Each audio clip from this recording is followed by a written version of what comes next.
Francis, I took notice to something recently from Colin Cowherd on Fox Sports 1 and his radio station, and it was about 2 days ago where he said Russell Westbrook is like the city of Miami. Now that's a very funny comparison for obvious reasons, because you can't be like a city if you're a human. But in terms of him personifying it, his comparison did make sense. But it's not the first time that Colin Cowherd has referred to Russell Westbrook as something. Actually, he's done it in the last 2 months about 8 times. So here they are. When he shoots 9 or more three-pointers, his teams are 5-26. But the way he is like a degenerate gambler. This is the guy, the divorced guy in his 40s, 50s, bought the Hummer. How about this? Kanye Westbrook. For at least this game, he is no longer on this show, Kanye Westbrook. Multi-talented, lacking discipline. Today, I'm changing his name to Jerry Westbrook. Russell Westbrook is out of control and has almost no self-awareness during a game. I mean, he's an eye roll guy. He's the 8-ball jacket guy. Russell Westbrook is similar to the city of Miami. I missed a few. He's also a Corvette. He's a convertible.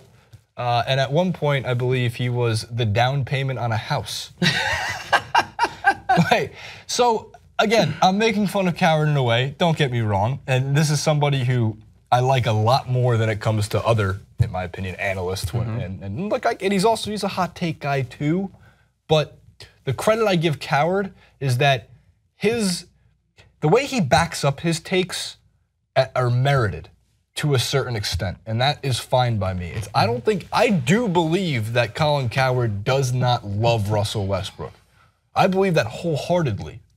And that's what's important to me when it comes to this hot take thing, right? Is if you're just saying it to get some attention, I think it goes 2 ways there. I think that he says it obviously to talk about it because that's what does well. Russell Westbrook drives ratings, right?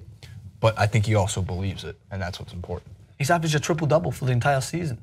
I don't know what else he can be doing for you to be like, okay, at this time, at this moment, this is what he's doing, and I don't think there's anything else that he possibly could be doing to help this team. They need to build around him, so I don't think that this kind of half-hearted way of insulting him almost by being like, well, he's all flashy and all that, but he doesn't help deliver. Because that's what I take from this. If you're comparing him to a Corvette, or depends where you are. I mean, if he's a Corvette in the middle of Jersey. Hey, first thing why Jersey? Kind of rainy at times, I guess. Or Rhode Island. If she's a Corvette in Rhode Island, the convertible, you're like, why the states I like? You'll be like, well, why is he there? Take that Corvette to Los Angeles. If you're an 8-ball jacket guy in the middle of Glasgow. Is that See fair? what I mean? Yeah, it's very true. Francis Maxwell is. It's just so much. I just love. But again, he does make some like the comparison. Hey, it's interesting. We're talking about it. So what else? What else could I say? In terms of Westbrook, though, look, there's a lot of. Again, I call it I call it triple-double fatigue.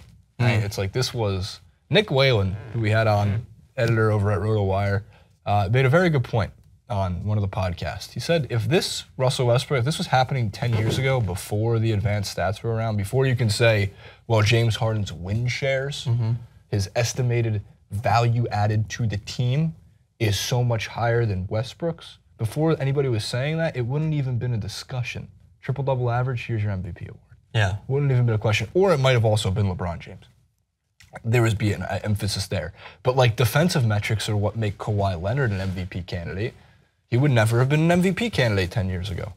But we look at things differently.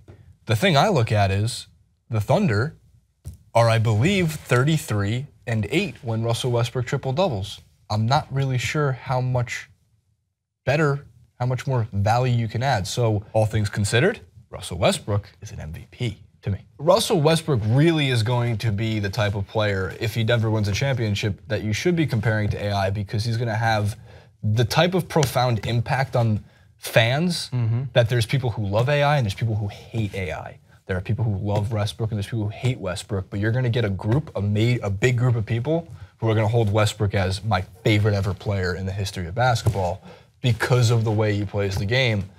And it is something. The guy doesn't run out of energy, that's for sure. If he doesn't win a championship, where do you put him in best players to never win a championship? Depending on, I know we've got some years left. You got before. Stockton in there, so that's a tough one because he's one of the best point guards ever. And Malone's in there, and Barkley, and Patrick Ewing, and Jamal Crawford. Chris Paul, and Blake Griffin, and But what DeAndre a great, Jordan. I just set you up for a great transition because look at our next topic.